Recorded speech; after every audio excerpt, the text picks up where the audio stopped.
तो हम पढ़ रहे हैं भगवद गीता यथारूप। गुजराती में इसको तेना मूल रूपे बोलते हैं ना, गुजराती में तेना मूल रूपे है। तो ये भगवद गीता से हम कई दिनों से इसकी चर्चा करते आए हैं। पहले आपने सुना 6 दिन का इसका सेशन हुआ था दंडी स्वामी आश्रम में। उस दौरान हमें भगवद गीता का सार रूप में समझाया गया था कि जो भगवद गीता के 5 विषय वस्तु थे, ईश्वर, जीव, प्रकृति, काल, कर्म। तो उसके बाद हम यहाँ पर 2-3 रविवार से हम सत्संग कर रहे हैं, जिसमें भगवद गीता का पहला अध्याय शुरू हो चुका है। इसमें कुछ लोग परम पूज्य आदि गुरु प्रभु ने जो आपने उनके द्वारा से सुना, आज कुछ कारण में सो नहीं आ पाए, तो उन्होंने बोला कि आज आपको थोड़ा गीता के सत्संग के बारे में कुछ बताना है। तो चर्चा करने से पहले आप सब लोगों का धन्यवाद देता हूं कि आप इतने मधुर से इस कीर्तन का श्रवण किए, और साथ साथ में हमें इस गीता का जो महात्म्य है वो हमें जरूर जानना चाहिए। जैसे धाम होता है, धाम का एक महात्म्य होता है, और भगवद गीता जैसे है उसका भी एक महात्म्य होता है। जैसे महात्मा में हमने महात्मा में बताया ही है कि एकम शास्त्रम देवकी पुत्र गीतम, एको देवो देवकी पुत्र एवं एको मंत्र तस्य नमानि यानी कर्माप्येकम तस्य देवस्य सेवा। उसका अर्थ हमने समझा कि एक ईश्वर होना चाहिए। सभी लोग चाहते हैं ना कि भगवान एक है, तो एक भगवान कैसे समझ में आएगा?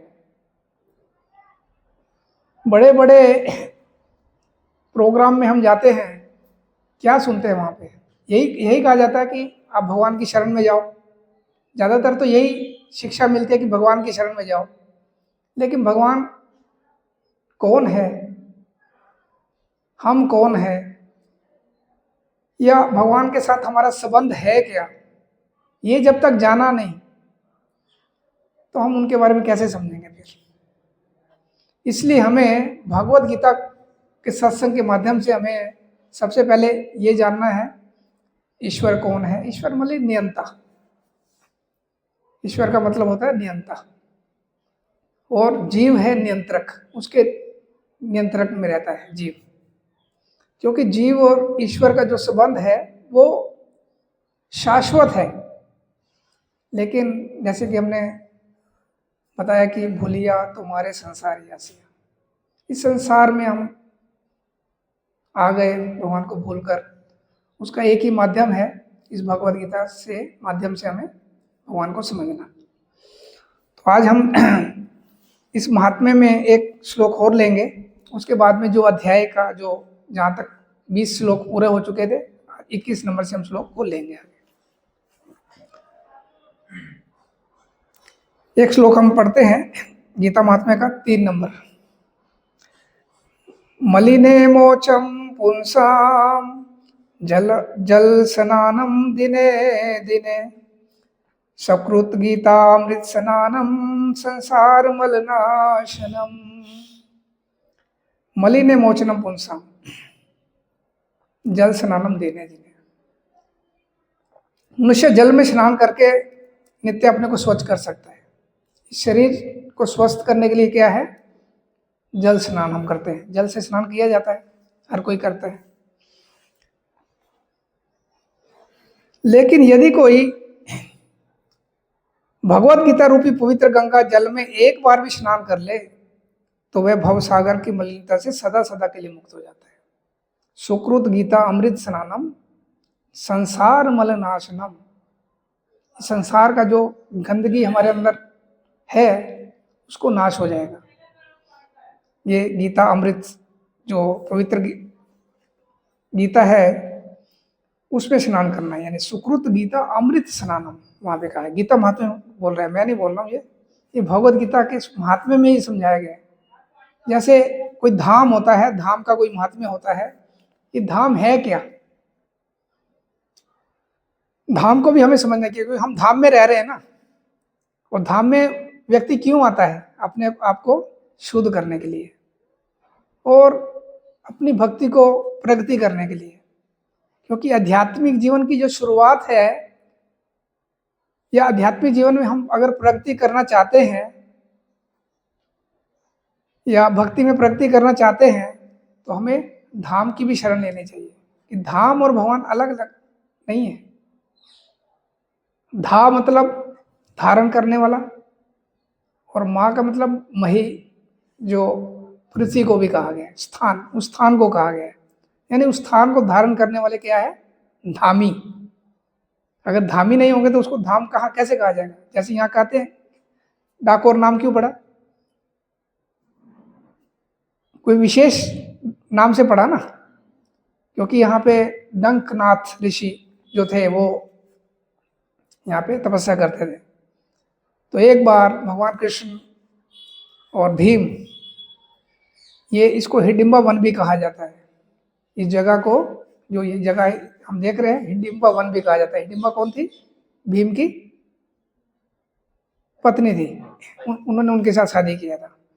तो वो एक प्रकार से यहाँ पे आए थे भगवान कृष्ण के साथ। तो जब यहाँ पे आए थे तब उन्होंने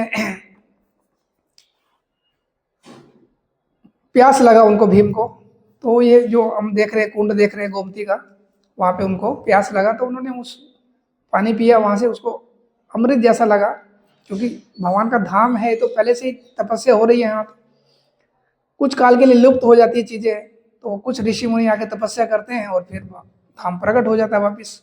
जैसे वृंदावन कैसे प्रकट हुआ? षड गोस्वामियों के कारण से, है ना। ऐसे ही वैसे वृंदावन तो पहले से ही वहाँ था, लेकिन कुछ काल के लिए लुप्त हो जाते हैं कुछ चीज़ें। जैसे गीता में भगवान क्या कहते हैं? एवं परम्परा प्राप्तम इमं राज ऋषियो विदु शैकलोहने मेहता योगो नष्ट परंतप। ये परंपरा से ज्ञान प्राप्त होता है भगवद गीता का। उसी प्रकार से हमें इस गीता को समझना है। कुछ काल के लिए लुप्त हो गया और अर्जुन को फिर माध्यम बनाया गीता को समझाने के लिए। महाभारत का जो युद्ध प्रसंग चल रहा है, जो हम सुनते आए हैं कि किस प्रकार से अध्याय जो शुरू हुआ है, कुरुक्षेत्र के युद्ध स्थल में सैन्य निरीक्षण अध्याय का नाम है।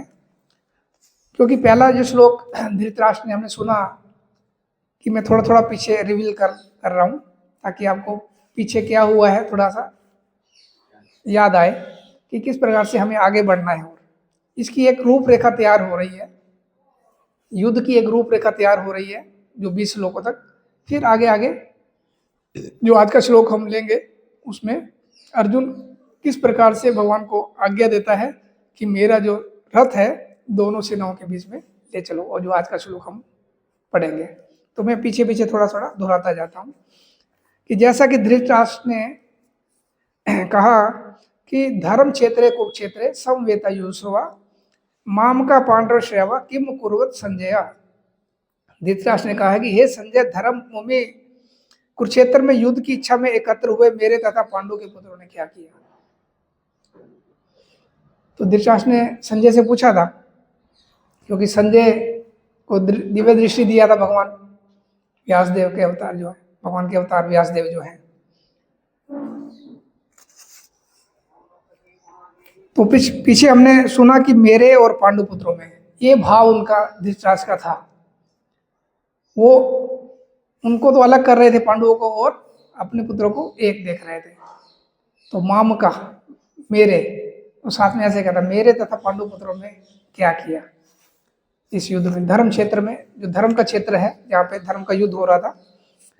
फिर आगे कहते थे कि संजय उनको बता रहा है, हे राजन, पांडु पुत्रों द्वारा सेना की व्यूह रचना को देखकर राजा दुर्योधन अपने गुरु के पास गया और उसने ये शब्द कहे। फिर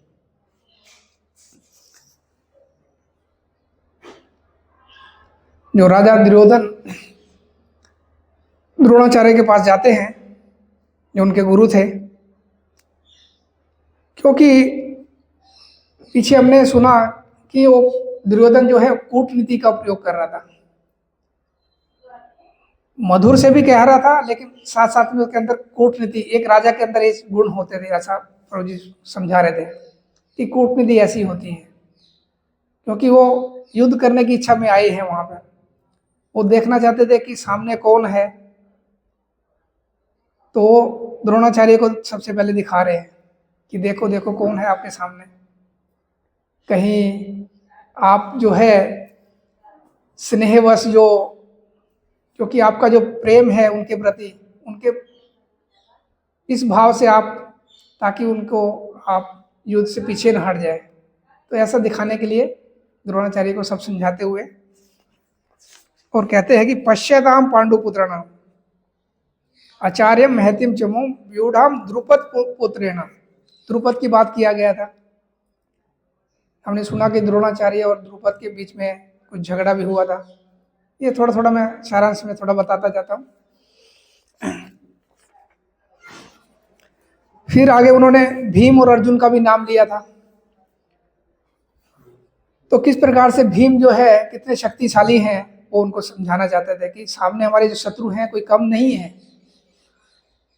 तो अलग अलग प्रकार से दो योद्धा का बताया, रथी महारथी, ये सब का वर्णन पीछे प्रभु जी ने पिछली क्लास में समझाया था।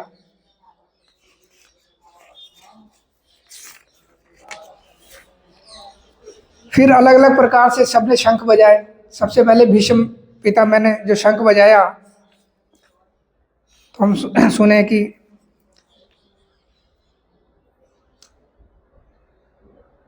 क्योंकि उससे क्या हुआ, दुर्योधन को हर्ष हुआ। जब भीष्म पितामह ने शंख बजाया तो उनको लगा कि ये अभी युद्ध तो करेंगे ही करेंगे, नहीं कि उनको तो थोड़ा डर था, क्योंकि दुर्योधन को भय था ना कि कहीं ये युद्ध के पीछे हट गए तो फिर ये यही मेरे सेनापति हैं मेन तो सब। तो इसी प्रकार से फिर आगे भगवान कृष्ण और अर्जुन भी अपने अपने शंख बजाते हैं और भीम भी शंख बजाते हैं। फिर युधिष्ठिर है, नकुल सहदेव, ये सब अपने अपने शंख बजाते हैं ताकि युद्ध की तैयारी शुरू हो सके। तो इन विभिन्न शंखों की ध्वनि जो है, क्या हुआ उससे,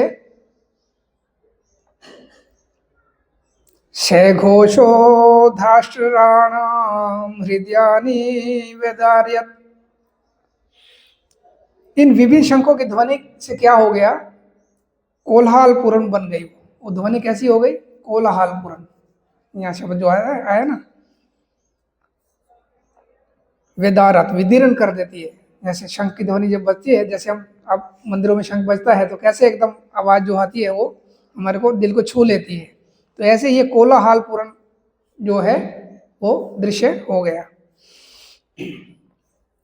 और आकाश तथा पृथ्वी को जो शब्द मान करती हुई धृतराष्ट्र के पुत्रों के हृदय को क्या करने लगी, विदीर्ण करने लगी।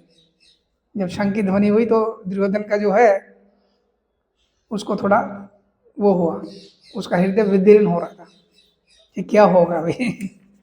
जैसे शुरू होता है युद्ध तो थोड़ा उत्साह आना चाहिए ना लोगों को। तो युद्ध का मतलब है युद्ध सामने एकदम तैयार रहना। आगे आगे हम जब सुनेंगे कि अर्जुन किस प्रकार से तैयार था और वो खड़ा था युद्ध के लिए, लेकिन बैठ गया। ये आगे के श्लोकों में हम पढ़ेंगे अभी किस प्रकार से वो अपना गांडीव छोड़ देता है और कहता कि मैं युद्ध नहीं लड़ूंगा। वो आगे हम चर्चा करेंगे। क्योंकि उस समय जो रथ पर, जो अर्जुन के रथ पर कौन थे, हनुमान की अंकित ध्वजा थी, कि उन्होंने उनको भी बताया कि जहाँ जहाँ पर रामायण होगी वहाँ पे हनुमान जी रहेंगे, और जहाँ पर भगवान कृष्ण के साथ अर्जुन रहेंगे वहाँ पर मैं भी साथ में रहूंगा। तो ध्वजा के रूप में हनुमान जी भी उनको सहायता कर रहे थे। तो आज का श्लोक हम लेते हैं 21 और 22 नंबर से शुरू करते हैं, जो अर्जुन शुरू करता है। यहाँ तक पीछे पीछे हमने दोहराया किस प्रकार से ये गीता का, जो महाभारत का जो युद्ध का रूपरेखा तैयार हो रही थी। तो मेरे पीछे अगर दोहरा सकते हैं, अगर मोबाइल में किसी के है तो। पहला अध्याय का 21 और 22 नंबर श्लोक है। अर्जुन उवाच अर्जुनुवाच सेनयोभ्यो मध्ये रथम् सेनयोर्मध्ये रथं स्थापयामि अच्युत स्थापयाम्यच्युत यावदेतान् निरीक्ष्ये अहम् रावणेतान् निरीक्षेऽहं योधकामान् अवस्थितान् युद्धकामान् अवस्थितान् कर्म्या सह योद्धव्यम् कर्मासे योद्धव्यम् अस्मिन् रणसमुद्यमे। अस्मिन् रणसमुद्यमे। कोई बोलना चाहेगा पीछे?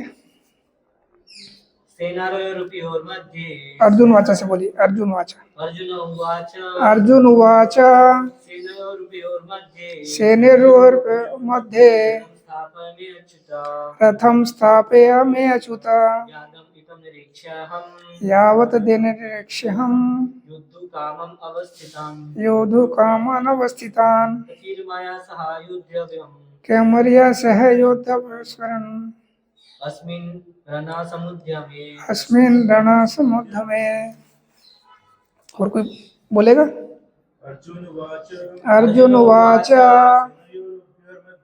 सेनार्भयोर्मध्ये रथं स्थापयामि अच्युत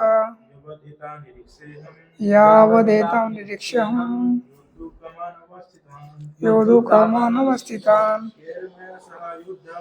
कैर्मया सह योद्धव्यम्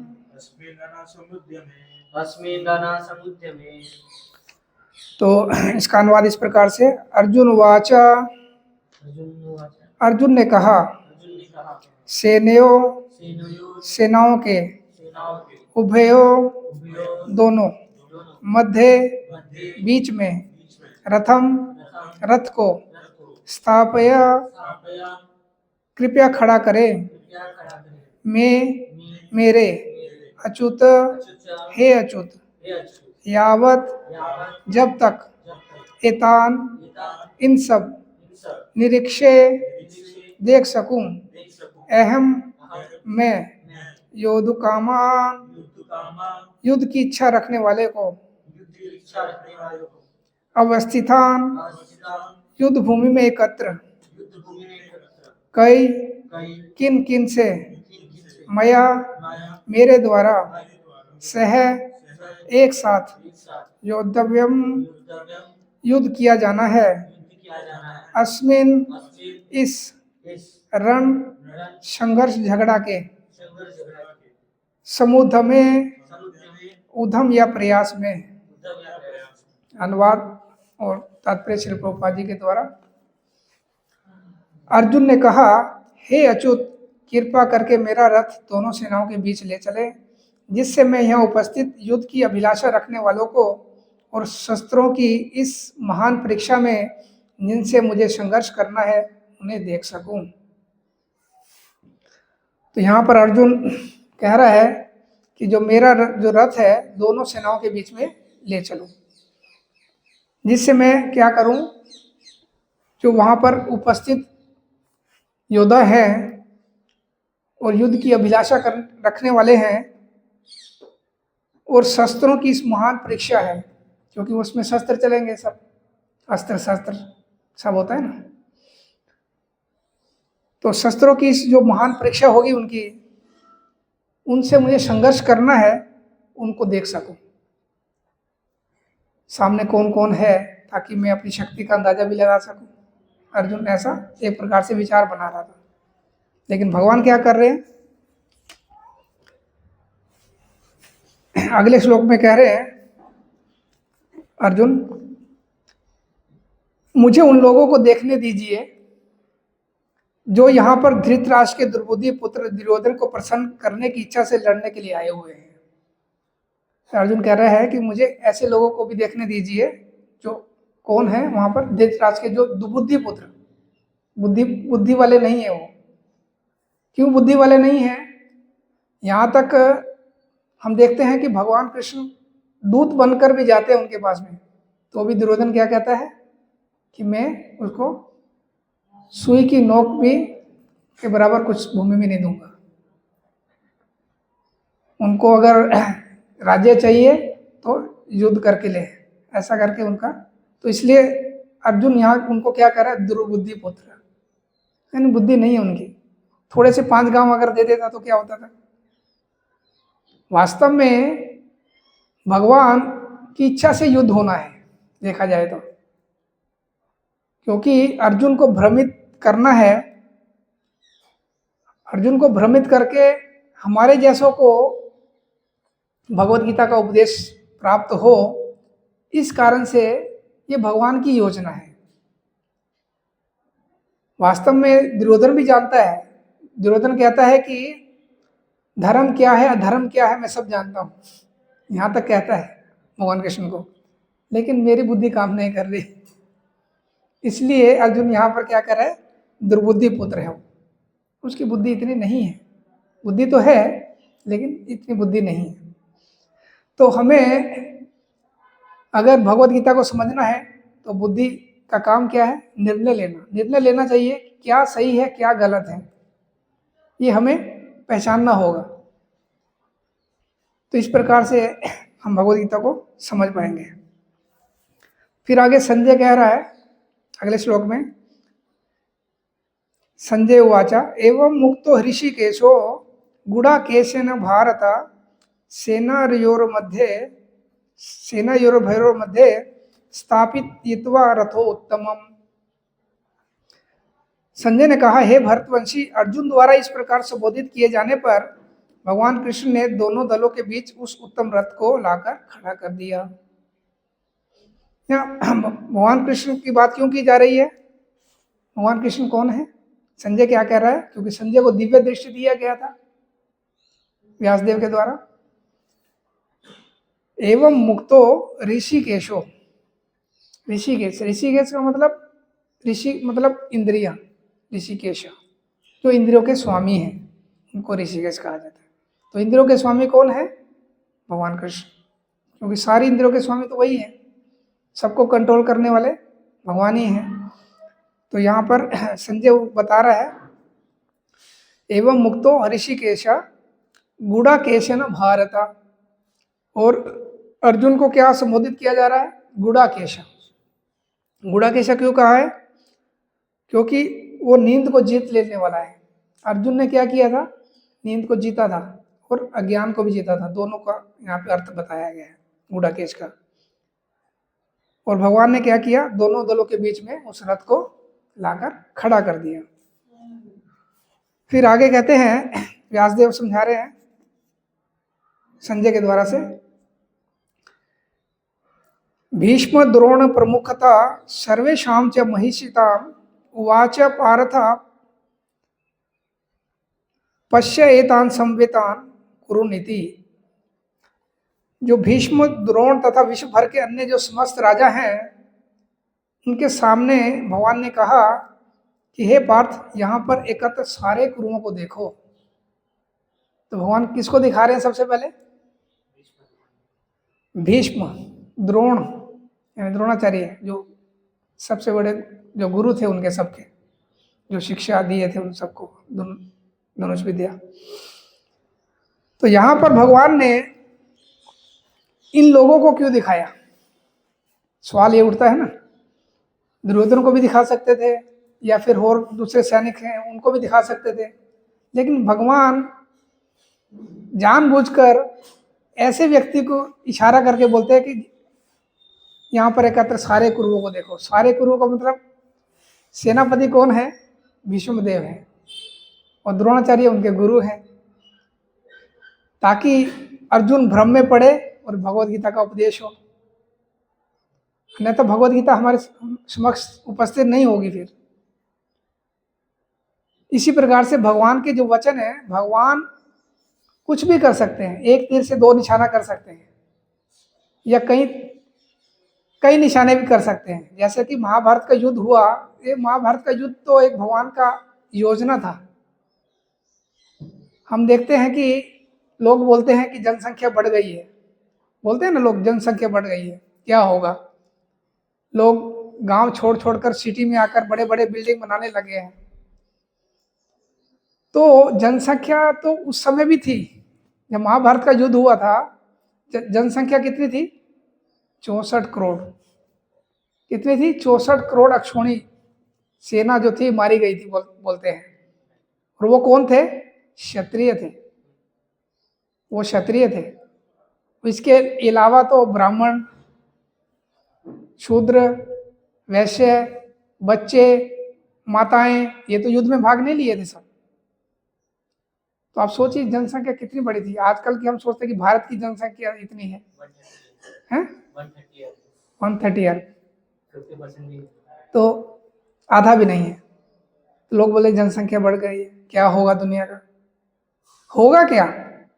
जब भगवत गीता को जो समझेंगे तब हमें समझ में आएगा कि वास्तव में भगवान हमसे चाहते क्या है, जीव का स्वभाव है क्या।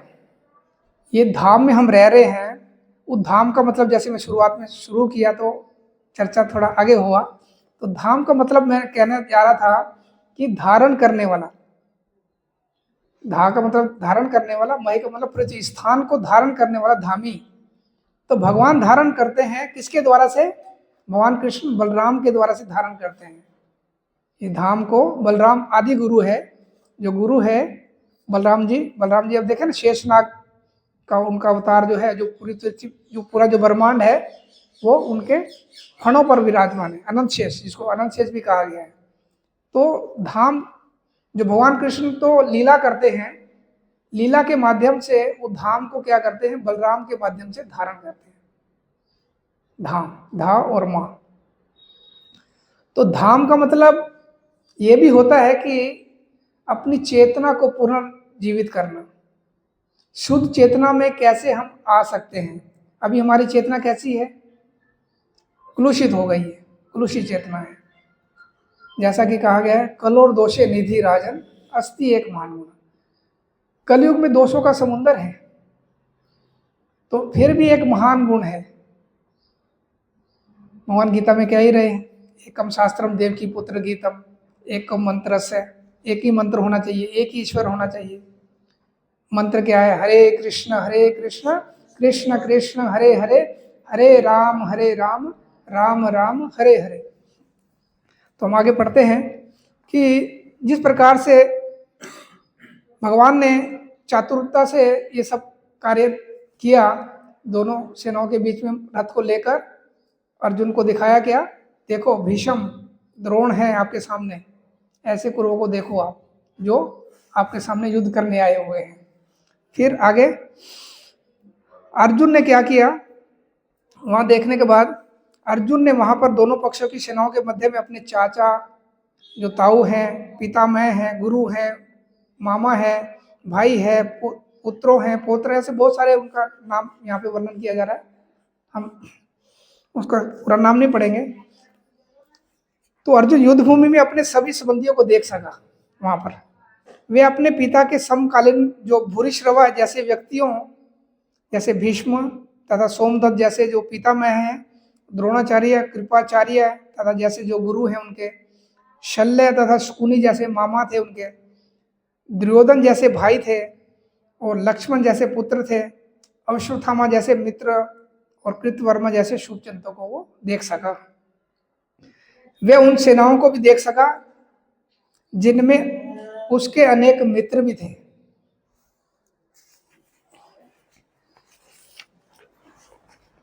जब कुंती पुत्र अर्जुन ने मित्रों तथा संबंधियों की इन विभिन्न श्रेणियों को देखा तो वह करुणा से क्या हो गया? अभिभूत हो गया। क्या हो गया? करुणा से अभिभूत हो गया। इस श्लोक में ही कहा गया है 27 नंबर में। फिर अर्जुन कहता है 28 नंबर में, अर्जुन वाचा दृष्टवेवं सवजनं कृष्ण युयुत्सो समुपस्थितं सिदन्ति मम गात्राणि मुखम च परिशुष्यति। अर्जुन ने कहा, हे कृष्ण, इस प्रकार युद्ध की इच्छा रखने वाले अपने मित्रों तथा संबंधियों को अपने समक्ष उपस्थित देखकर मेरे शरीर के अंग कांप रहे हैं और मेरा मुंह सूखा जा रहा है। ये अर्जुन के वचन है। अर्जुन कौन था? बहुत बड़ा धनुर्धारी था, और फिर भी क्या हो रहा है? उसका मुंह सूखा जा रहा है और शरीर के अंग कांप रहे हैं।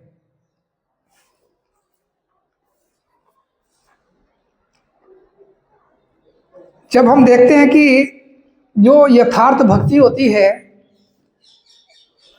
उसमें, उस भक्ति के अंदर जो भक्त के युक्त मनुष्य जो होते हैं उसमें सारे सद्गुण पाए जाते हैं। जो ऐसा भक्त होता है, भक्ति से युक्त होता है, यथार्थ भक्ति करता है, तो उसके अंदर सद्गुण रहते हैं जो सत्पुरुषों या देवताओं में पाए जाते हैं। तो अर्जुन के अंदर में भी वो भक्त तो था ही पहले से ही, लेकिन ये कार्य उनके साथ ऐसा हो रहा है कि अभी क्या हो रहा है कि उनके सामने ऐसे ऐसे दृश्य हैं। ये भगवान की योजना है। वास्तव में अर्जुन तो भक्त है पहले से ही, क्योंकि अर्जुन ने 21 नंबर श्लोक में क्या कहा, सेनोर्मयो भयो मध्यो में अच्युता, अच्युत शब्द को उपयोग किया है। हम पीछे थोड़ा जाएंगे वापिस। में अच्युत, अच्युत का मतलब जो गिरने वाला नहीं, च्युत का मतलब होता है गिरना, अच्युत का मतलब जो नहीं गिरता है, वो भगवान के लिए उपयोग किया उन्होंने अर्जुन ने। अर्जुन ने कहा हे अच्युत, जो कभी गिरते नहीं है भगवान।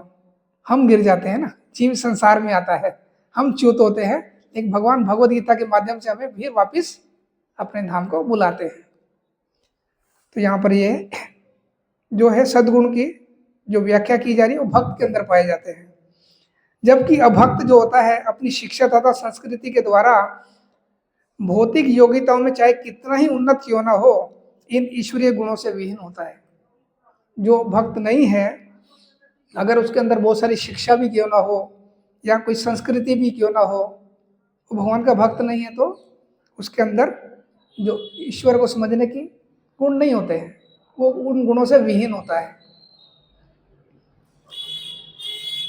अतः सज्जनों, मित्रों तथा संबंधियों को युद्ध भूमि में देखते हुए अर्जुन उन सबों के लिए करुणा से अभिभूत हो गया। जैसे एक भक्त को रहता ही है, भक्त तो दयालु होता है, वो देखता है कि इनको क्या मारेंगे हम, ऐसा करके। ये तो भगवान का प्लानिंग है ताकि अर्जुन आगे आगे ये इसको भ्रम में पड़े और गीता का उपदेश हो हमारे लिए। जिन्होंने परस्पर युद्ध करने का निश्चय किया था, यहाँ तक उसके अपने सैनिकों का संबंध था, वे उनके प्रति प्रारंभ से दयालु था, किंतु विपक्षी दल के सैनिकों की आसान मृत्यु को देखकर वे उन पर भी दया का अनुभव कर रहे हैं। अपने पक्ष को तो देखकर उनको दया तो था ही, तो साथ साथ में हम देखते हैं कि आपने शायद कथा सुनी भी होगी। एक बार भगवान विश्राम कर रहे थे और युद्ध करने से पहले दुर्योधन और अर्जुन उनके पास जाते हैं सहायता मांगने के लिए। तो दुर्योधन पहले जाता है तो कहाँ बैठता है, वो भगवान के पीछे वाली साइड में बैठ जाता है। भगवान सोए हैं और वो जो पीछे सर की साइड में बैठ जाता है। और इस प्रकार बाद में अर्जुन आते हैं और अर्जुन कहाँ बैठते हैं, चरण के पास। तो जब भगवान तो अंतर्यामी ये सब जानते हैं उनकी लीलाओं को तो भक्ति समझ सकते हैं। तो इसी प्रकार से फिर भगवान जब आँख खोलते हैं तो फिर सामने देखते हैं अर्जुन को। तो अर्जुन को पूछे, अर्जुन कैसे आना हुआ? हाँ, मैं आपसे कुछ युद्ध के लिए सहायता मांगने आया था कुछ आपसे। तो दुर्योधन भी पीछे से बोलने लगता है कि हे केशव, मैं भी आया हूँ और मैं पहले आया हूँ, ऐसे करके भी बोलता है दुर्योधन। तो भगवान बोले, जो मेरे सामने आया है मैंने उनको पहले देखा है, तो पहले उनको मांगने दीजिए। तो फिर भी भगवान दुर्योधन को चांस देते हैं कि एक तरफ तो मेरी नारायणी सेना है और एक तरफ मैं खुद हूँ। मैं युद्ध में भाग नहीं लूंगा, लेकिन मेरी तरफ एक तरफ मेरी नारायणी सेना है और एक तरफ मैं खुद हूँ। तो आप किसको प्राप्त करना चाहें? तो अर्जुन दुर्योधन तो खुश हो गया कि नारायणी सेना मेरे को मिल जाएगी, तो मैं इनको क्या करूँगा। तो इस प्रकार दुर्योधन चॉइस करता है नारायणी सेना का, और जो अर्जुन है वो भगवान को ही मांग लेते हैं। तो बाद में भगवान अर्जुन को पूछते हैं कि आपने केवल मेरे को ही चुना, मेरे पास तो कुछ भी नहीं है, नारायणी सेना तो वो ले लिया, और मैं केवल युद्ध में कुछ शस्त्र भी नहीं उठाऊंगा। तो बोले भगवान, ये जो अंतिम गीता का जो अंतिम श्लोक है उसमें भगवान संजय ये बात को कह रहा है कि भगवान और अर्जुन किस प्रकार के व्यक्ति हैं। यत्र योगेश्वरो कृष्ण तत्र धनुर्धर पारथा। जहाँ पर भगवान श्री कृष्ण है वहाँ पर क्या है, श्री विजय है, नीति है, सब कुछ है, वहाँ पर ऐश्वर्य है। तो ये सब अर्जुन जानता है इस बात को, क्योंकि भगवान का भक्त होने के नाते वो सब जानता ही है। और वहाँ पर एक रोल हो रहा है, उसका अर्जुन का एक रोल किया जा रहा है कि किस प्रकार से युद्ध में भाग लेना है। क्योंकि भगवान कहते हैं अर्जुन को कि तुम निमित्त बनो, निमित्त मात्रम सव्य साचित, इस श्लोक में भी कहा गया है भगवद्गीता में, कि ये तो सब लोग मारे जा चुके हैं पहले से ही, आपको केवल निमित्त बनना है। तो भगवान उसको अलग अलग प्रकार से उपदेश आगे आगे समझाएंगे सब गीता में। तो हम चर्चा कर रहे थे कि एक भक्त तथा अभक्त में क्या अंतर है, ताकि मैंने एक कथा आपको बताया कि दुर्योधन नारायणी सेना को मांग लिए, जहां पर भगवान रहेंगे तो वो सब कुछ तो उनका ही है, सर्वशक्तिमान है। क्योंकि 6 प्रकार का जो ऐश्वर्य है 100%, 100% जो है भगवान में, जो 6 प्रकार का जो ऐश्वर्य रहता है, धन, यश, बल, सौंदर्य, ज्ञान, वैराग्य, ये सब 6 प्रकार का ऐश्वर्य 100% उनके पास है। तो जब भगवान के पास सब कुछ है ये, तो वो उनके पास क्या कमी हो सकती है। इसलिए अर्जुन ने भगवान को ही चुना। तो हमें भी क्या करना है, भगवान की ही शरण में जाना है। चाहे कितना भी हम कोई शक्तिशाली व्यक्ति हो, उसकी शरण में हमें नहीं जाना। जैसे कि हम देखते हैं कि ऐसा व्यक्ति जो होता है, बहुत बड़ा व्यक्ति होता है, लेकिन अगर वो उसके पास संस्कृति नहीं है, भक्ति नहीं है, तो वो क्या देगा, वो आपको क्या दे पाएगा? आपको ज़्यादा ज़्यादा धन दे पाएगा। धन से क्या आप सुखी हो पाओगे? एक बड़ा बंगला बना के दे देगा, क्या सुखी हो पाओगे? लेकिन भगवान तो आपको क्या कह रहे हैं, सर्वधर्मान परित्यज्य माम एकम शरणम व्रज अहम तम सर्व पापेभ्यो मोक्षयामि मा शुचा। सारे धर्मों को परित्याग करो, केवल मेरी एक शरण में आओ। अहम त्वम सर्व पापेभ्यो, मैं सारे पापों से मुक्त कर दूंगा आपको। जब सारे पापों से मुक्त कर देंगे भगवान, तो फिर बचा ही क्या फिर से? पाप कैसे होता है? अज्ञानता से होता है, अज्ञानता से पाप होता है। तो भगवान कहते हैं कि मैं सारे पापों को ही खत्म कर दूंगा, डरो मत। भगवान ये भी आश्वासन दे रहे हैं, डरो मत। माँ सूचा, जो माँ सूचा शब्द बताया है, डरो मत, मेरी शरण में आओ। मैं, क्योंकि भगवान एक प्रकार से हम देखते हैं कि धर्म की स्थापना करने के लिए आते हैं ना। भगवान क्या कहते हैं, हर युग में मैं आता हूँ, क्या करता हूँ, परित्राणाय साधूनां विनाशाय दुष्कृतां संभवामि युगे युगे। तो युग युग में भगवान क्या करते हैं, मैं धर्म की स्थापना करने के लिए आता हूँ। और यहाँ पर भगवान क्या कह रहे हैं लास्ट में, सर्वधर्मान परित्यज्य, सारे धर्मों को परित्याग करो। क्यों परित्याग करो? ऐसे धर्मों को परित्याग करना है जो हमने बनाए हुए धर्म है। मैं भारतीय हूँ, मैं अंग्रेज हूँ, मैं विदेशी हूँ, मैं महिला हूँ, मैं पुरुष हूँ, ये सब धर्म नहीं है जो हम अपने आप को समझ रहे हैं। ये हमारी पहचान, क्योंकि यही गीता का शुभारंभ यहीं से तो होता है। अर्जुन को वहीं से भगवान बताना शुरू करते हैं, देहिन यस्मिन यथा देहे कौमारम यौवनम जरा तथा देहांतर प्राप्ति धीरस्त न मोहित। जो धीर व्यक्ति होता है वो इस मोह को प्राप्त नहीं होता है कि मैं एक स्त्री हूँ, मैं पुरुष हूँ। जीव का जो स्वभाव है वो है कृष्ण नित्य दास। भगवान कृष्ण का नित्य दास बनना ये जीव का स्वभाव है। लेकिन भूलने के कारण से अर्जुन के माध्यम से हमको, ये भगवत गीता के उपदेश के माध्यम से इस अज्ञान को हम दूर कर सकते हैं।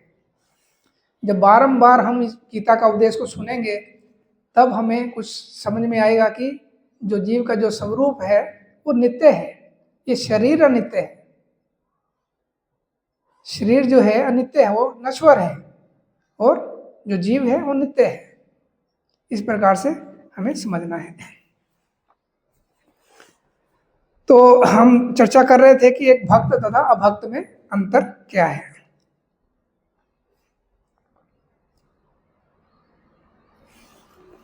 तो आगे कहते हैं, मेरा शरीर सारा कांप रहा है, मेरे रोंगटे खड़े हो रहे हैं, मेरा गांडीव धनुष मेरे हाथ से सरक रहा है और मेरी त्वचा जल रही है। शरीर में दो प्रकार का कंपन होता है। कैसा होता है? दो प्रकार का कंपन होता है। एक, रोंगटे भी दो प्रकार के खड़े होते हैं। वो किस प्रकार से होते हैं? एक तो होता है जब हम आध्यात्मिक ज्ञान लेते हैं, आध्यात्मिक भक्ति का मार्ग अपनाते हैं, उसमें जो कंपन होता है और रोंगटे खड़े होते हैं, उसका जो प्रभाव होता है वो अलग होता है। और दूसरा जो होता है, भौतिक परिस्थितियों में हम देखते हैं कि भय उत्पन्न होने लगता है उस परिस्थिति में। उसमें भी रोंगटे खड़े तो होते हैं। जब सामने से यमदूत दिखेगा तो क्या होगा उसका? तो उसके भी रोंगटे खड़े होते हैं ना। तो यहाँ पर अर्जुन के भी रोंगटे खड़े हो रहे हैं और सारा शरीर कांप रहा है और गांडी उनके हाथ से छूट रहा है, उनकी त्वचा भी जल रही है। तो एक यहाँ भी एक अंतर हम समझ सकते हैं कि एक भक्त और भक्त में क्या अंतर है। भौतिक परिस्थिति वाला व्यक्ति होगा, वो यही डरेगा, सामने मेरे व्यक्ति कौन है, ये है वो है, ऐसा सोचेगा। तो यहाँ पर क्या है, दोनों का फर्क समझ में आता है। जब दिव्य साक्षात्कार किसी को होगा कि मैं शरीर ही नहीं हूं, मैं ये शरीर ही नहीं हूं, तो फिर उसको किसी भय नहीं रहेगा किसी प्रकार का। ये दिव्य साक्षात्कार होगा उसको। इस अवस्था में अर्जुन के जो लक्षण है वह भौतिक भय अर्थात जीवन की हानि के कारण है। अभी जो उसकी अवस्था है, क्योंकि भगवान ने उनको भ्रम में डाल दिया है कि सामने देखो कौन कौन लड़ने आया है। तुम कहते थे कि युद्ध करना है, तो युद्ध करना किसके सामने युद्ध करना है? जैसे एक बार मैं महाराज का प्रवचन सुन रहा था, तो युद्ध जो होता है खड़े होके युद्ध होता है। जो भैंसा होता है ना, भैंसा कभी कभी क्या होता है, बैलगाड़ी के साथ चलाते हैं ना उसको, भैंसा होता है गाड़ी के साथ चलता है तो वो बैठ जाता है उठता नहीं। तो युद्ध होता है खड़े होकर। तो इसलिए भगवान अर्जुन को भी कहते हैं उत्तिष्ठो उत्तिष्ठा, उठो और युद्ध करो। मतलब कि इन तीनों गुणों से ऊपर उठना है हमें। आगे आगे श्लोकों में इसकी चर्चा आएगी। तो आगे कहते हैं, मैं यहाँ अब और अधिक खड़ा रहने में असमर्थ हूँ, मैं अपने को भूल रहा हूँ और मेरा सिर चकरा रहा है। हे कृष्ण, मुझे तो केवल अमंगल के कारण दिख रहे हैं। अलग अलग, क्योंकि अर्जुन युद्ध नहीं करना चाहता था, भगवान समझ रहे थे इस बात को कि अर्जुन के मन में क्या चल रहा है, तो इसलिए भगवान ने उनको ऐसी स्थिति में डाल दिया। हे कृष्ण, इस युद्ध में अपने ही स्वजनों को वध करने से न तो मुझे कोई अच्छाई दिखती है और न मैं उससे किसी प्रकार की विजय, राज्य या सुख की इच्छा रखता हूं। तो वो कहता है कि अगर मैं युद्ध करूंगा, मेरा राज्य मुझे मिल भी जाएगा, तो मैं किसके साथ भोग करूंगा फिर? तो अगले श्लोक में कहता है 32, 33, 34 और 35 नंबर श्लोक, 4 श्लोकों में अर्जुन कह रहा है, हे गोविंद, किम नो राज्य न गोविंद, किम भोगे जीवते न वा, ये शाम अर्थे कांक्षितम नो राज्यम भोगा सुखानी च। हमें राज्य, सुख तथा अथवा जीवन से क्या लाभ फिर, क्योंकि जिन सारे लोगों के लिए हम उन्हें चाहते हैं वे ही इस युद्ध भूमि में खड़े हैं, तो किसके साथ भोग करूंगा फिर? तो ये अर्जुन अलग अलग तर्क देता है।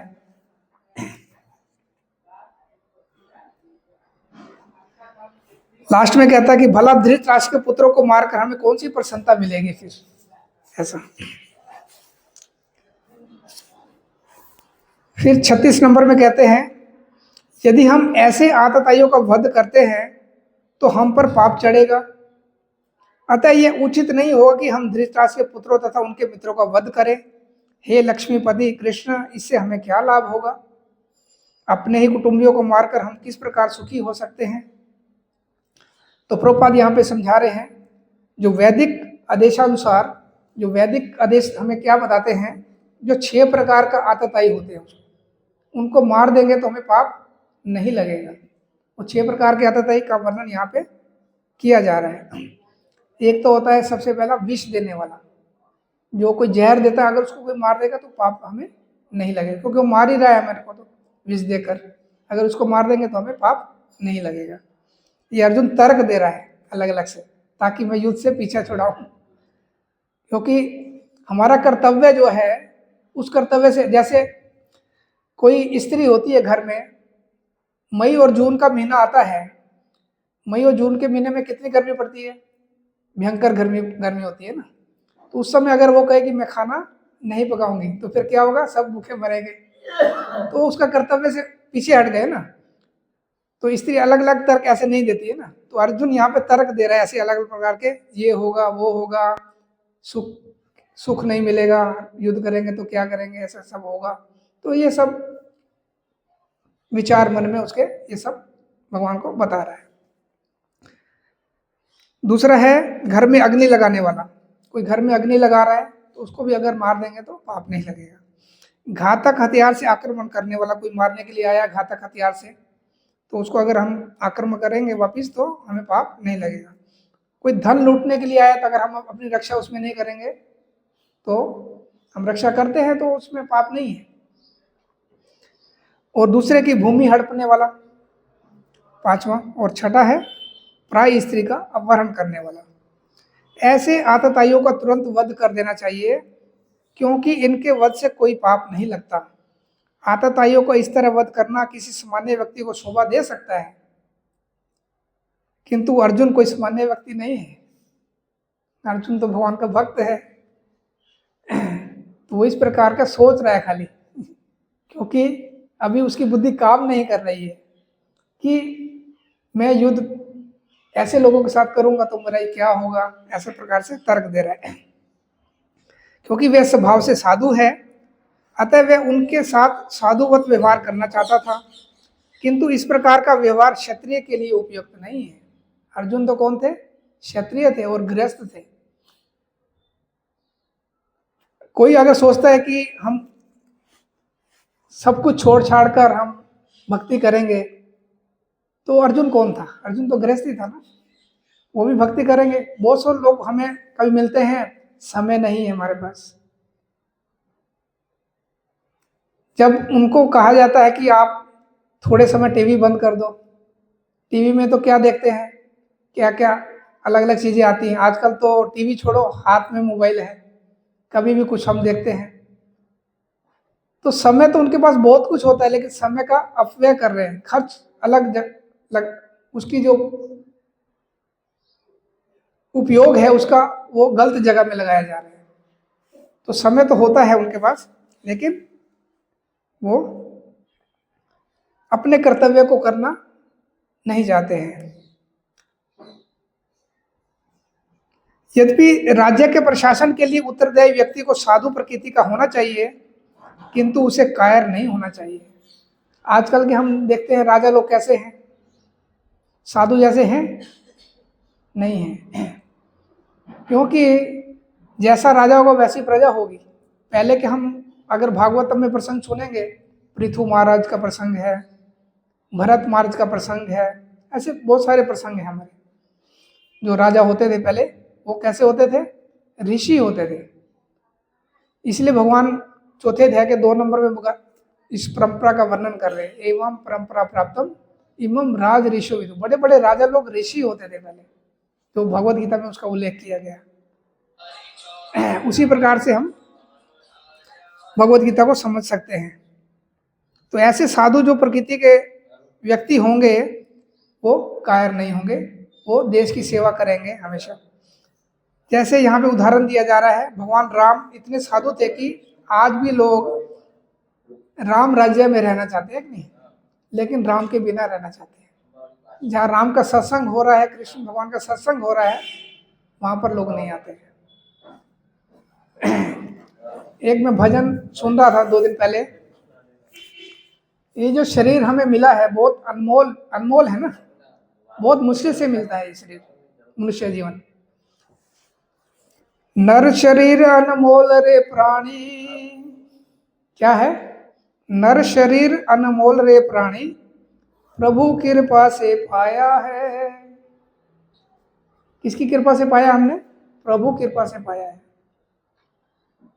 नर शरीर अनमोल रे प्राणी, प्रभु कृपा से पाया है। झूठे जग प्रपंच में पढ़कर क्यों प्रभु को बिसराया है। झूठा जगत है ये जगत कैसा है? झूठा है। कुछ सन्यासी ऐसे भी वर्णन करते हैं, ब्रह्म सत्य जगत मिथ्या। जो ब्रह्म है वो सत्य है और जगत मिथ्या है। जगत मिथ्या कैसे हो सकता है? लेकिन प्रभुपाद उसको कहते हैं जगत भी सच है और ब्रह्म भी सच है। क्यों सच है दोनों?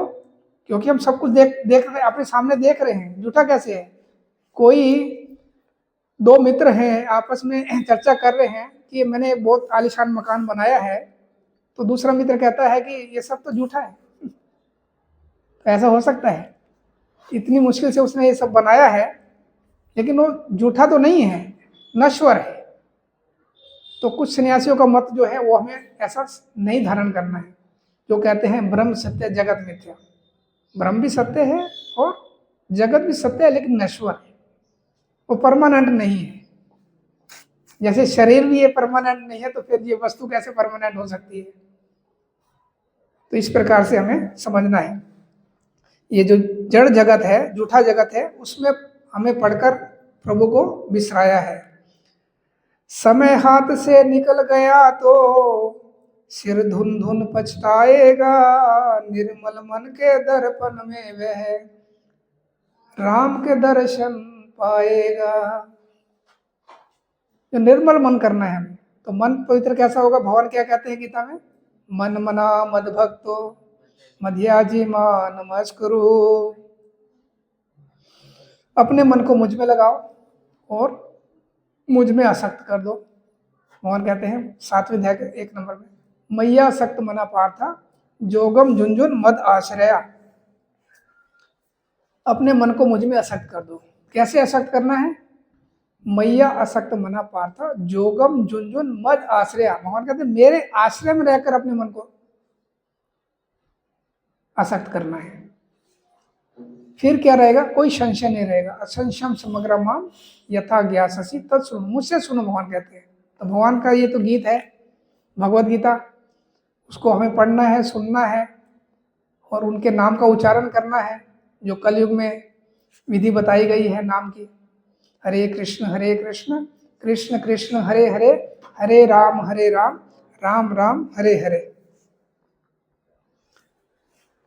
तो इस प्रकार से हम जो है भगवद गीता को नित्य हमें पढ़ना चाहिए, भले एक ही श्लोक क्यों ना पढ़े, और उसको जानने का प्रयास करना चाहिए।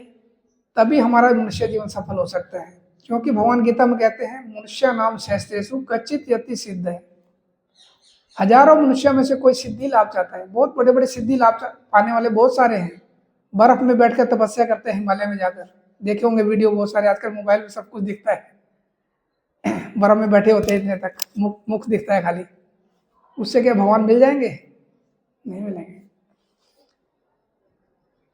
तो कोई पानी में चलता है, सिद्धि लाभ, बहुत सी सिद्धि होती हैं ऐसी, पानी में चलने की सिद्धि, पानी में चल के चले जाते हैं, ऐसे ऐसे योगी होते हैं। तो भगवान तो कहते हैं कि तम मनुष्य नाम सहस्त्रु यति यताम, यानी सिद्धि जो लाभ, हजारों मनुष्यों में कोई सिद्धि लाभ चाह रहे हैं। यतताम सिद्धो नाम कच्चे माम व्यतीत तत्वता। जो तत्वता से मुझे जानता है कोई विरला ही जानता है। इसलिए भगवान यहाँ पर तत्व की बात समझाते हैं सब। पूरा आगे आगे हम जैसे जैसे बढ़ेंगे दूसरे अध्याय में, क्योंकि अध्याय अभी एक आज मैं सोच रहा था कि खत्म हो जाए, तो प्रयास है कि 12:30 बजे तक मैं इसको पूरा कर पाऊँ। नहीं तो फिर अगली संडे को हम यहाँ तक पहला अध्याय को खत्म करेंगे और दूसरे अध्याय फिर जो प्रसंग शुरू होता है दूसरे अध्याय से शुरू होता है। ये तो महाभारत की एक रूपरेखा है, तैयार हो रही है। कैसे अर्जुन दोनों सेनाओं के बीच में लेके गया अपने रथ को, भगवान को बोला, और भगवान ने ऐसे योद्धा दिखाए, और फिर उसी दौरान भगवत गीता का ही उपदेश उसी दौरान हुआ। युद्ध शुरू नहीं हुआ है और भगवत गीता का उपदेश युद्ध के बीच में ही हुआ है, शुरुआत में। तो हम चर्चा कर रहे थे कि 6 प्रकार के जो आतताई हैं उनको मार देने से कोई पाप नहीं लगेगा। किंतु उन्होंने कभी कायरता प्रदर्शित नहीं की। रावण भी आतताई था। अभी रावण का नाम बताया जा रहा कि रावण क्या था, आतताई था, क्योंकि वे राम की पत्नी सीता का अपहरण करके ले गया था, किंतु राम ने उसे ऐसा पाठ पढ़ाया जो विश्व इतिहास में बेजोड़ है। हमने सुना रामायण की कथा में कि रावण का किस प्रकार से वध होता है। तो अर्जुन के प्रसंग में भी इस प्रकार के आतताइयों से भेंट होती है। जैसे राम का युद्ध हुआ, ऐसे अभी और उनके जो निजी पितामह थे, आचार्य थे, मित्र थे, ये सब उनके सामने उनकी भेंट हो रही है। इसलिए अर्जुन ने विचार किया कि उनके प्रति वह सामान्य आतताइयों जैसा कटु व्यवहार न करे। ऐसा उसके मन में विचार आ रहा है कि आतताई ये आतताई नहीं है। इसके अतिरिक्त साधु पुरुष को तो क्षमा करने की सलाह दी जाती है। साधु क्या करता है, दूसरे को क्षमा कर देता है। साधु पुरुषों के लिए ऐसे आदेश किसी राजनीतिक आपातकाल से अधिक महत्व रखते हैं। इसलिए अर्जुन ने विचार किया कि राजनीतिक कारणों से स्वजनों का वध करने की अपेक्षा धर्म तथा सदाचार की दृष्टि से उन्हें क्षमा कर देना श्रेयस्कर होगा।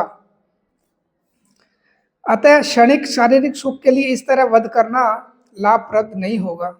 अंततः जब सारा राज्य तथा उससे प्राप्त सुख स्थायी नहीं है, तो फिर अपने स्वजनों को मारकर वे अपने ही जीवन तथा शाश्वत मुक्ति को संकट में क्यों डाले। अर्जुन द्वारा कृष्ण को माधव अथवा लक्ष्मीपति के रूप में संबोधित करना भी सार्थक है, क्योंकि एक भगवान का नाम क्या है, माधव है। हम कथा से सुनने से पहले एक भजन गाए थे, जय राधा माधव कुंज बिहारी। गोपी जन वल्लभ, वो गोपी जन के वल्लभ है और राधा के माधव है। तो ये संबोधित अर्जुन कर रहा है, माधव नाम से भी कर रहा है और लक्ष्मी के पति भी हैं भगवान। वे लक्ष्मीपति कृष्ण को यह बताना चाह रहा था कि वे उसे ऐसा काम करने के लिए प्रेरित न करें जिससे अनिष्ट हो, क्योंकि साधु ऐसा चाहता कि कोई अनिष्ट नहीं हो। किंतु कृष्ण कभी भी किसी अनिष्ट नहीं चाहते थे, किसी का भी। भगवान कृष्ण किसी का भी अनिष्ट नहीं चाहते, भक्तों का तो कदापि नहीं। भक्त का अनिष्ट कभी चाहेंगे? वो कभी नहीं चाहेंगे। इसलिए भगवान गीता का उपदेश शुरू करेंगे आगे आगे। तो फिर 37-38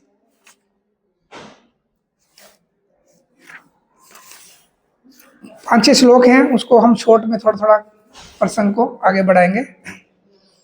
हे जनार्दन, यद्यपि लोभ से अभिभूत चित्त वाले ये लोग अपने परिवार को मारने या अपने मित्रों से द्रोह करने में कोई दोष नहीं देखते हैं, किंतु हम लोग जो परिवार के विनष्ट करने में अपराध देख सकते हैं, ऐसे पाप कर्म में क्यों प्रवृत्त हों।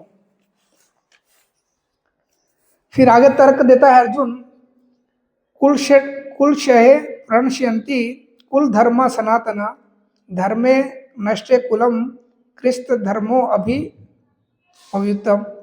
कुल का नाश होने पर सनातन कुल परंपरा नष्ट हो जाती है और इस तरह शेष कुल भी अधर्म में प्रवृत्त हो जाता है। अर्जुन और तर्क दे रहा है, क्या होगा? क्योंकि वर्ण आश्रम व्यवस्था जो होती है, वर्ण आश्रम आप समझते हैं? वर्ण आश्रम, वर्ण क्या होता है और आश्रम क्या होता है, मैं बताता हूँ आपको। 4 वर्ण होते हैं और 4 आश्रम होते हैं, जो भगवान गीता में आगे 4थे अध्याय में बताएंगे। 4 वर्ण होते हैं, ब्रह्मचारी, गृहस्थ, वानप्रस्थ और सन्यास। ये 4 वर्ण प्रकार के व्यक्ति होते हैं और उनके आश्रम होते हैं। ब्रह्मचारी, गृहस्थ, वानप्रस्थ, सन्यास, ये आश्रम हो गए। और 4 वर्ण कौन से होते हैं? वो तो आश्रम हुए, ब्रह्मचारी, गृहस्थ, वानप्रस्थ और सन्यास, ये आश्रम हुए। और वर्ण होते हैं ब्राह्मण, क्षत्रिय, वैश्य और शूद्र। ये 4 प्रकार का वर्ण होता है। अगर कोई वर्ण आश्रम व्यवस्था में धार्मिक परंपराओं के अनेक जो नियम होते हैं, बहुत सारे वर्ण आश्रम में, जिनकी सहायता से परिवार के सदस्य ठीक से उन्नति करके आध्यात्मिक मूल्यों की उपलब्धि कर सकते हैं। पहले की जो व्यवस्था होती थी, जो लोग कहते थे कि वर्ण आश्रम व्यवस्था जो होती थी, उस प्रकार से जीवन यापन होता था। आजकल तो लोग जाति को विभाग अलग अलग करने लगे हैं, जाति भेद बहुत सारा हो रहा है। लेकिन भगवान जब हम भगवत गीता को समझ जाएंगे तो हमें ये भी समझ में आएगा कि हम सब भगवान के संतान हैं।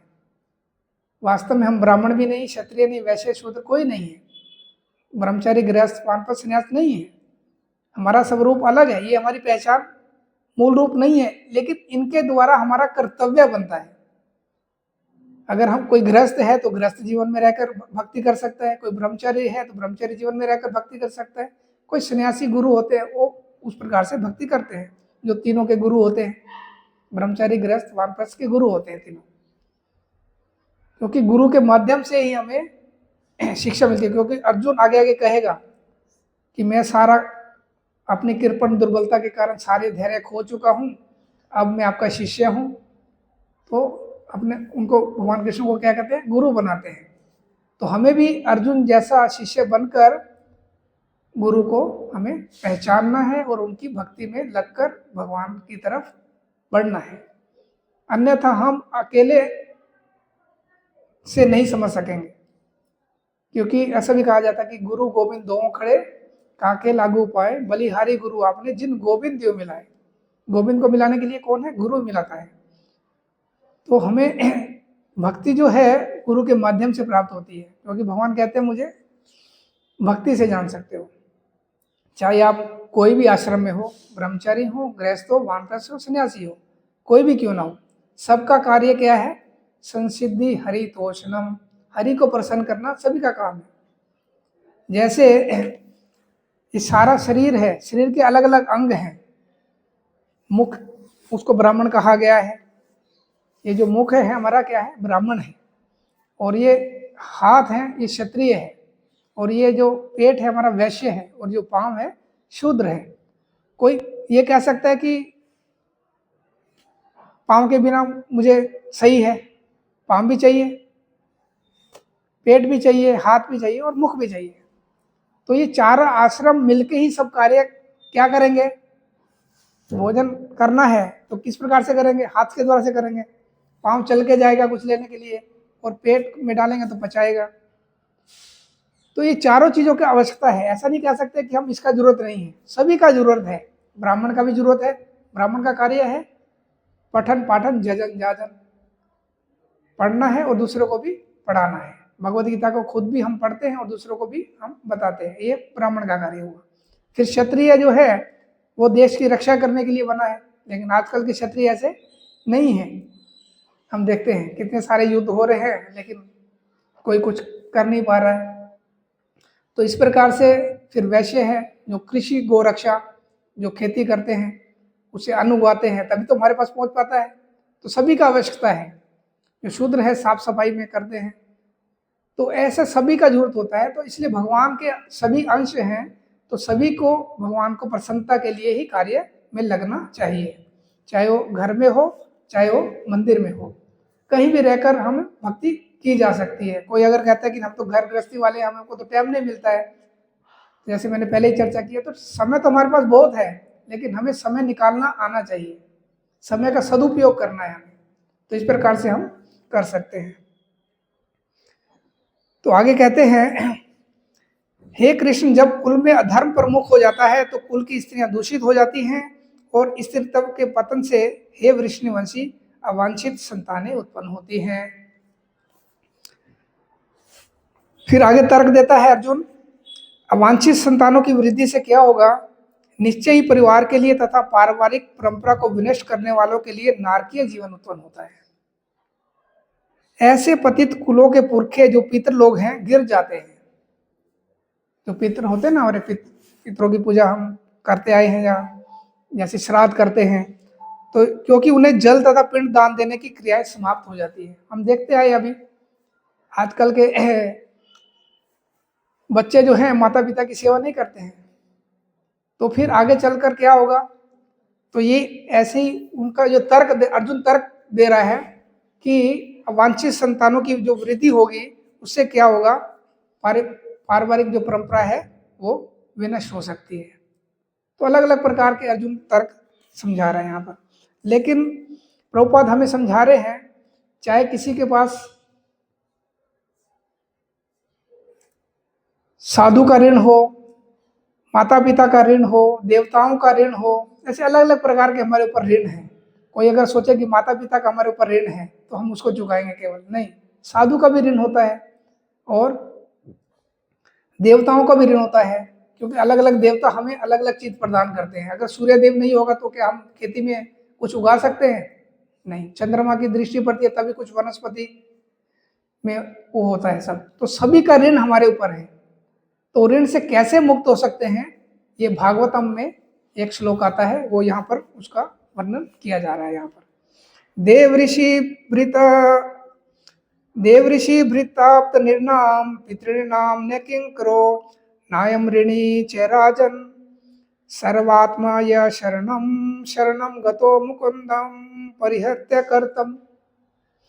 ये भागवतम का श्लोक है, 11वें स्कंद का 5वें अध्याय का 41 नंबर श्लोक में आता है।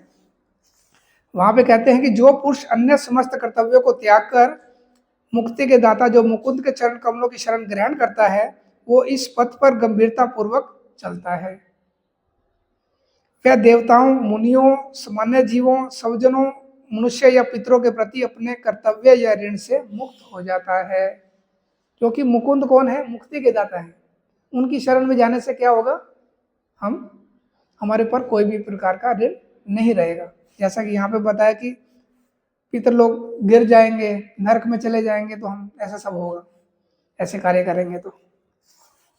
लेकिन हमें क्या करना है? भगवान की शरण ग्रहण करनी है। जैसे कि बताया भगवान ने, सर्वधर्मान परित्यज्य माम एकम शरणं व्रज।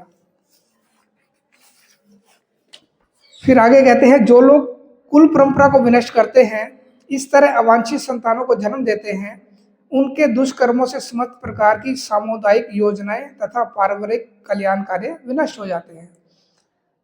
फिर कहते हैं आगे, हे प्रजापालक कृष्ण, मैंने गुरु परंपरा से सुना है कि जो लोग कुल धर्म का विनाश करते हैं वे सदैव नरक पे वास करते हैं। तो अलग अलग प्रकार का तर्क दिया जा रहा है और अंत में वो कहते हैं, संजय बताना चाहते हैं अंतिम श्लोक में, इस अध्याय का अंतिम जो श्लोक है, संजय ने कहा, युद्ध भूमि में इस प्रकार कहकर अर्जुन ने क्या किया? अपना धनुष बाण तथा बाण एक ओर रख दिया और शोक संतप्त चित्त में रथ के आसपास बैठ गया कि युद्ध अभी मुझे नहीं करना है। ये अध्याय यहाँ पर आज का समाप्त होता है, एक पहला। इस प्रकार भगवद गीता के प्रथम अध्याय कुरुक्षेत्र के युद्ध स्थल में सैन्य निरीक्षण का भक्ति वेदांत तात्पर्य पूर्ण हुआ। तो फिर हम अगले रविवार को हम अध्याय 2 से शुरू करेंगे, जिसमें संजय कहता है कि अर्जुन जो करुणा से व्याप्त था, शोक युक्त हो गया था, अश्रु उसके आंखों से निकल रहे थे, वो मधुसूदन उनको देखते हुए भगवान शब्द कह रहे हैं कुछ ऐसा। तो ये दूसरा अध्याय फिर वहां से शुरू होता है, जो कि गीता का सार है। दूसरा अध्याय क्या है? गीता का सार है। दूसरे अध्याय को अगर बारीकी से समझना शुरू करेंगे तो हमें पूरी गीता को भी समझ सकते हैं इस दूसरे अध्याय के माध्यम से। लेकिन हमें एक एक श्लोक को हम आगे आगे विस्तार से समझने का प्रयास करेंगे, क्योंकि अभी तो जो चल रहा था इसलिए हम काफी श्लोक लिए हैं, ताकि एक रूपरेखा तैयार हो रही थी युद्ध की। अभी युद्ध में क्या हुआ, मुख्य चीज जो थी वो थी भगवद गीता। महाभारत का युद्ध में क्या हुआ, मुख्य चीज भगवद गीता। जैसे कि एक अंगूठी होती है ना, अंगूठी क्या बोलते हैं? विटी, गुजराती में विटी बोलते हैं ना। तो अंगूठी जो होती है वो सोने की अंगूठी है, उसके बीच में क्या है? डायमंड लगा हुआ है, डायमंड। तो कोई किसी को कहेगा, क्या कहेगा? ये डायमंड वाली विटी है, ऐसा बोलेंगे ज्यादातर, तो डायमंड मुख्य चीज है उसमें। तो ऐसे महाभारत में जो विशेष है वो है भगवद गीता। वो भगवद गीता के माध्यम से हम भगवान को समझ सकते हैं और भगवान के साथ हमारा क्या संबंध है इसको हम प्राप्त कर सकते हैं और उनके धाम को भी वापस जा सकते हैं, ऐसे पूरी गीता को समझने के बाद। जब कोई गीता को समझ जाता है तो, क्योंकि भगवान ने भी अर्जुन को अंतिम में कहा कि तुम्हारा क्या मोह नष्ट हुआ क्या? नष्टो मोह स्मृति लब्ध। भगवान अर्जुन फिर कहते हैं, नष्टो मोह स्मृति लब्ध, मेरा मोह नष्ट हुआ और मेरी जो स्मृति थी वापस आ गई है कि मैं कौन हूँ और कहाँ से आया हूँ। तो ये जानने के बाद फिर हमारा असली स्वरूप हमें प्राप्त हो जाएगा जो हम हैं। हरे कृष्णा कृष्णा कृष्णा हरे हरे, हरे राम राम राम हरे हरे। तो यहाँ पर हम आज 12:30 तो हो चुका है और प्रसादम का भी आने वाले हैं अभी। तो किसी का कोई 5 मिनट समय है तो हम कुछ क्वेश्चन ले सकते हैं, किसी को प्रश्न उत्तर करना है तो कर सकते हैं, किसी को अगर कुछ समझ नहीं आया हो तो पूछ सकते हैं।